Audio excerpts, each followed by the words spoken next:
tell you how sleepy I am? Like, it is ridiculous. It's been a long day, but I wanted to make sure this vlog for you guys, because I have been gone for an entire week, in terms of vlogging, that is. So, how tired do I look right now? I wonder. Let me tell you something that really be great right now.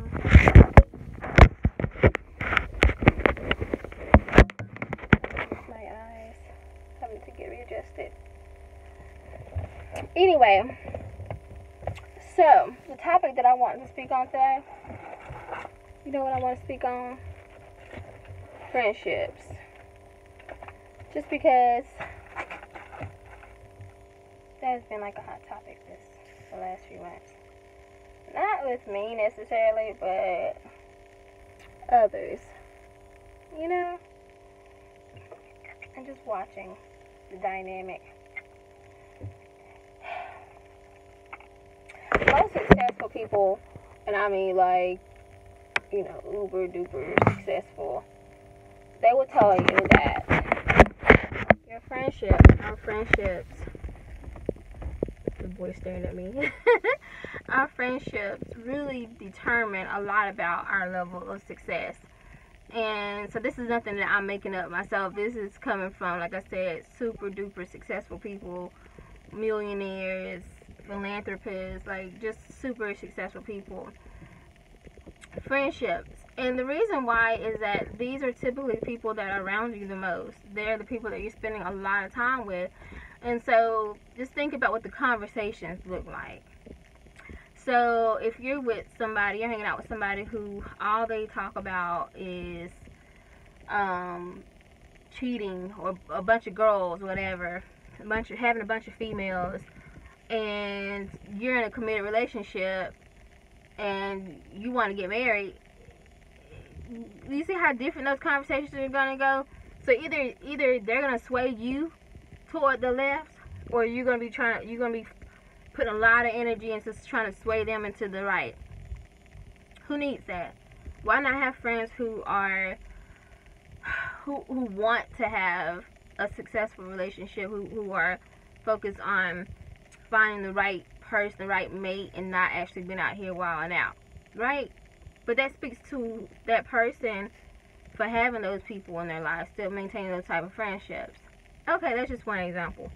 Second example, most important example to me, is what the conversations look like in terms of career and finances. So let's say you're at a point in your life where you want to buy a home and you want to start building wealth and investing and things of that sort. Well, if this man is like really creepy right now, because he is like staring at me and like creeping past me, and like, dude, that was kind of weird. But anyway, excuse that. So like I said, you want to focus on building wealth and investing and things of that sort. But meanwhile, your friends are focused on like going out for drinks every night. They're thinking about which trip they're gonna go on next. Mind you, they don't have any savings. They're not investing in their 401k, or they don't have anything going on as far as finances, or they don't even know. They're just kind of like going from job to job. They don't have a like actual career. They're just making money to pay bills, living paycheck to paycheck, just floating by. What do you think those conversations are gonna look like? You know, like, let's say you're like, oh, well, you know, I can't go out this week because I'm putting $250 of this check into the savings account, whatever, right? And they're like, man, no, let's go out for drinks. Let's go party.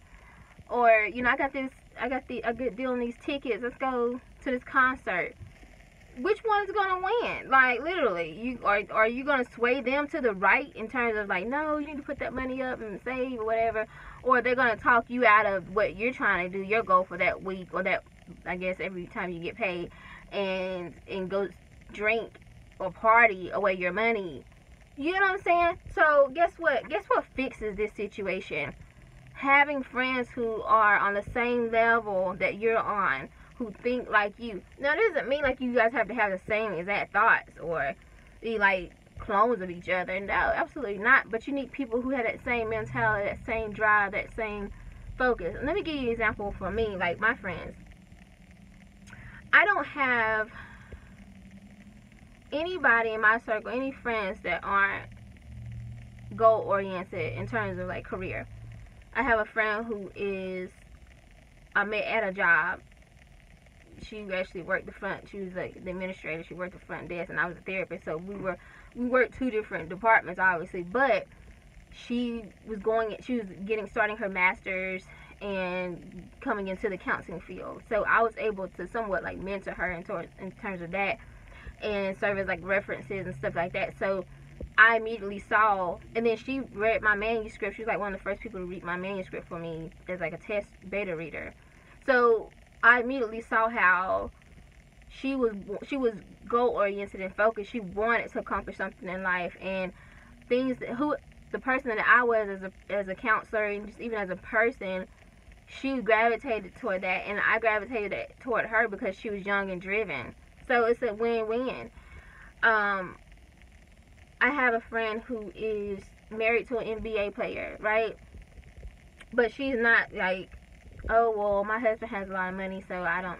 She has her own business. She's very successful. She's on TV and magazines and stuff like that. So, and that's just based on her own brand, not being an NBA wife. I knew her before she was married to this guy. So, again, you know, one thing she did for me was when they bought their house, they have like a, I don't know, multiple $1 million house, like I guess like $2 or $3 million house, and she would invite me, and she still does invite me to all her pool parties. For me, that's motivation.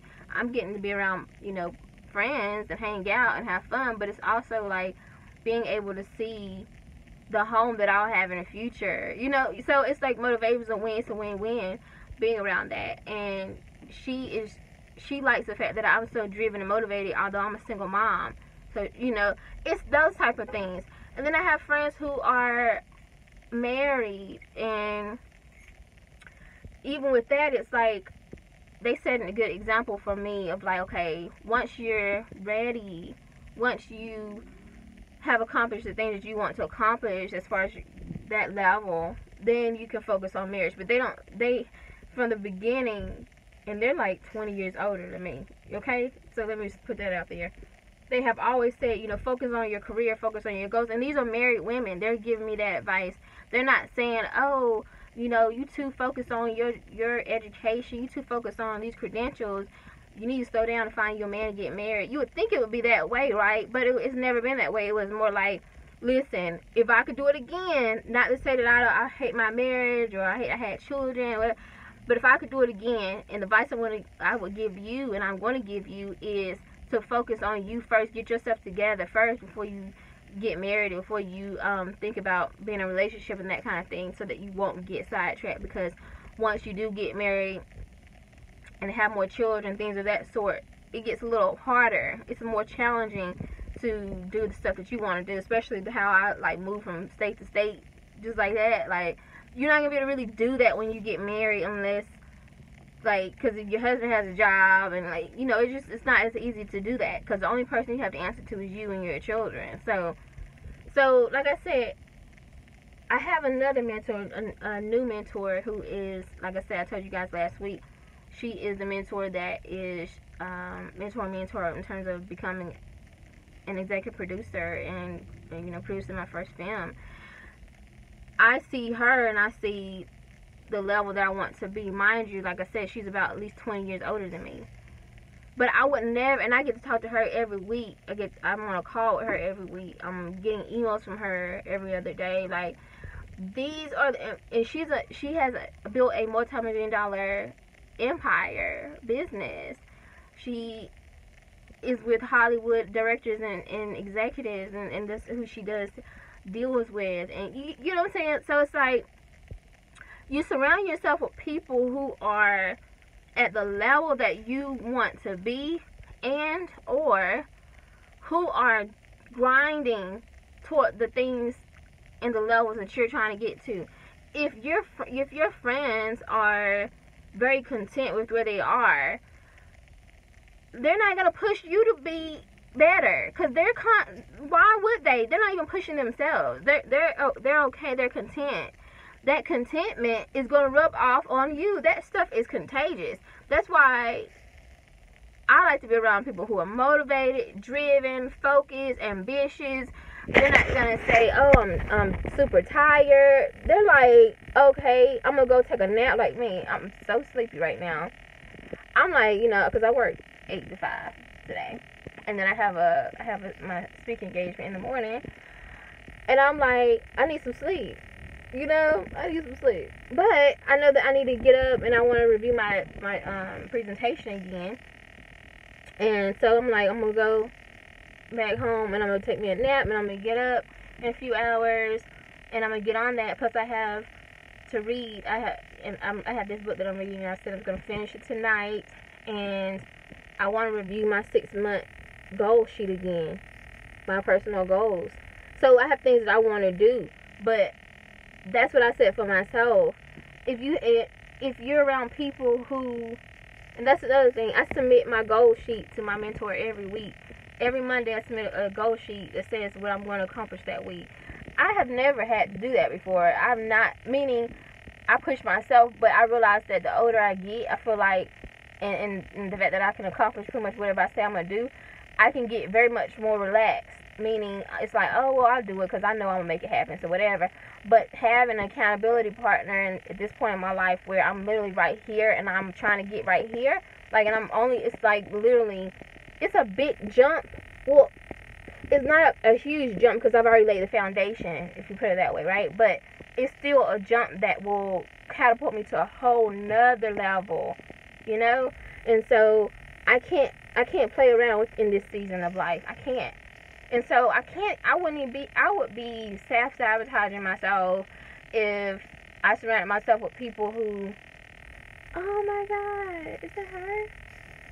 I think that's my old, oh no, that's not her. But she looks like her. That must be her daughter, because she looks just like her. But anyway, I would be self-sabotaging myself if I was around people who are, like working regular jobs and just, completely content with their lives as it is, and they're just, just kind of just enjoying life and just relaxing. I would be self-sabotaging myself if I did that, because that's not where I'm at in my life. I have to be around people who are like literally hungry for another level of success. Hungry, driven, ambitious, focused. They're gonna, like I said, they'll take a nap, but they're gonna get back up and get back on the grind. I need that type of people around me. So I don't understand people who aren't where they want to be in life, but they're just coasting. And everybody around them is just coasting. And this is okay, right? Because everybody is just coasting. But everybody's talking about, oh, I can't wait till I become a millionaire. I'm going to be a millionaire. I'm going to drive that kind of car. And my first question becomes, how? When? You waiting on the lotto? Is that what you think is going to happen? Because what you're doing right now is definitely not going to get you to that level of success. But see, you don't want to talk to somebody like me, because I'm going to put it to you. I'm going to give it to you straight, no chaser, boo-boo. Literally. Like, my friends know. Don't come with me with no BS. Like, if you tell me you want to do something, I'm going to ask you one time, hey, are you doing this? Or what's going on? If I see that you're not focused on it, it's nothing important to you, I'm not going to waste my time. I'm not going to waste my time. I'm not going to waste your time. It's not important to you. You gave up on it. That's your choice. That's your right. But don't bother me with it. I don't want to hear it. And if I notice that you're just content, you become content with where you are in life, then it's not that you just like dump people and like discard them like they don't matter. No, I'm not saying that at all. I'm saying that they no longer are a priority in your life anymore, because somebody else has stepped up in that spot. Someone that's closer to where you are in your life at that time. Just because a person is a childhood friend of yours, you've been knowing them for years, doesn't mean that you need to communicate with them every day. Especially if if they're not at the level that you're at in terms of thinking, like wanting more, grinding for it, actually making stuff happen, and you can see the progress. If that's not the case, they need to be demoted a little bit in your life in terms of priority, in terms of attention, in terms of the time that you spend with them, because that is going to rub off on you. So it's your choice, okay? Like, literally, I'm just telling you, why a lot of people don't hit a certain level of success. And again, success is subjective. It looks different for everybody. But you can't come to me and tell me you want to be a millionaire, or that you want to retire early, or you want to retire your family, or whatever. I'm going to ask you what you're doing every single day. What are you doing to make that happen? And who are the people around you? Because once I meet your friends, I can tell you immediately if you even want to hit a certain. I can tell you just by the people around you. Period. I'm gonna ask you what they do, what their lifestyle is like, everything. I can tell you immediately because I've done this long enough. I've seen it long enough. I've interviewed and talked to so many people, thousands of people, and I'm telling you, there's a direct link with the people that's around you that you associate with, that you spend all your time with, and your level of success. If you're comfortable with being okay and mediocre and average, then by all means, keep your same friends, hang out, party, work, and pay bills for the rest of your life. Chill. Keep on. But just know that's where you're going to be 5 years from now, 10 years from now, 20, 30, 40 years from now. Y'all going to be sitting on the porch drinking sweet tea in the same neighborhood, living off a Social Security check, barely making it, trying to figure out who's going to pay for your funeral. Like, trust me, I'm talking from experience. I've seen this in my own family. I know. I see the end results of this. I have had 3 people in my family die every year, like the last 3 years. So I know what I'm talking about. I'm not dissing nobody or nothing, but I gotta give it to you straight, 100%. It is what it is. So that's all I have for you today. I'm sleepy, y'all. About to go take a nap and then, rejuvenate or whatever. And then I'm going to get up and get ready for the speaking engagement. I'm speaking at my first college. It's the college I attended where I got my high school diploma. But this is my first college speech. And it's in the auditorium, so that's first for me as well. So I'm already, accomplishing goals. Those are 2 goals right there in itself. That's major for me. And we still have these are the last 3 months left of the year of 2019. So I can only imagine if 2019 is ending like this. So basically, I had my first TV interview live, and now I'm speaking at my first college and speaking at my first auditorium setting. So I'm just and then I got a request to do a radio interview next week. So I'm waiting on the details from that, but. Everything's about leveling up in this season, y'all. For real, let's get rid of all the stuff that's literally barriers for us. If you want to be successful, you gotta be willing to do what you gotta do. I mean, like I said, people try to it's I've been friends with this person for 20 years, or they were there for me when okay, that's all good, but you know what? People are temporary too. Relationships are temporary. Sometimes they're just for a season. All I'm saying is evaluate the people in your life right now. That's it. Seriously. Just evaluate it. See where it's at. Ask yourself, is this person an asset or a liability in my life right now? What has this person contributed to my life? What's my goal for my life? And how does this person add to that or help me accomplish that goal and get closer to that goal? If you can't find any positive answer or positive response to that, let's get an invitation, something for my birthday, then you might want to evaluate that. Maybe that's not, if you want to be in a committed relationship and all your homies are dating girl to girl and cheating on their girlfriends and stuff, you might want to evaluate that. That does not speak and look too well on you. It's a bad reflection. Or maybe that's who you are and you just haven't accepted it yet. Who knows? You know how that goes. Anyway, all my peoples are married. That's the thing. So I think they waiting on me. I'm next. I gotta claim that. I think I'm next. I gotta be. Yeah, everybody in my circle are either married or have long-term boyfriends and getting married after they finish school or something, whatever they're working on right now. So yeah. If it's not the same with my mate, whoever that may be one day. I'm going. Like I said, I'm shaking for that. Are your friends? What's their status? Are they dating, married, whatever? If all your homies are in relationships, but they cheat on their girlfriends, I gotta question you. Like, matter of fact, I ain't really gotta question you. I'm just not gonna take you that serious. Sorry. Yeah. Because that says something about you. Regardless if you want to accept that or not. It just really does. I think so. Alright, guys. I gotta go. I gotta get some sleep. Okay. Make sure you check out Freedom Friday. I'll let you guys know how this speech went. And if you don't already, follow me on Instagram and Facebook. And if you haven't already, please purchase my book so I can get closer to my goal. And all book sales and the YouTube money, once it's monetized, everything is going to go toward the movie production. So, to support that mental health awareness, spreading it on a high level platform. Alright, I'll see you guys next time. Let me get your thoughts. What you think? Am I wrong? Do you disagree? What are your thoughts? I'd love to hear from you. See you soon.